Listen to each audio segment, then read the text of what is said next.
প্রিয় শিক্ষার্থী আসসালামু আলাইকুম রহমতুল্লাহ। অনেক গুরুত্বপূর্ণ একটি ট্রিক্স দেখব, চলুন শুরু করি।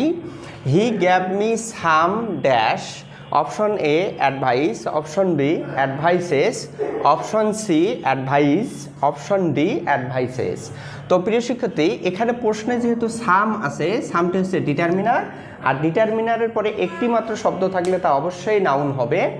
এখন অপশনগুলোর মধ্যে অপশন এ হচ্ছে আমাদের সঠিক উত্তর, কারণ অ্যাডভাইস হচ্ছে আনকাউন্টেবল নাউন, আর আনকাউন্টেবল নাউন সবসময় সিঙ্গুলার হয়। আবার বলছি, আনকাউন্টেবল নাউন সবসময় সিঙ্গুলার হয়, কখনো প্লুরাল হয় না, এবং আনকাউন্টেবল নাউন সিঙ্গুলার ভার্বও গ্রহণ করে।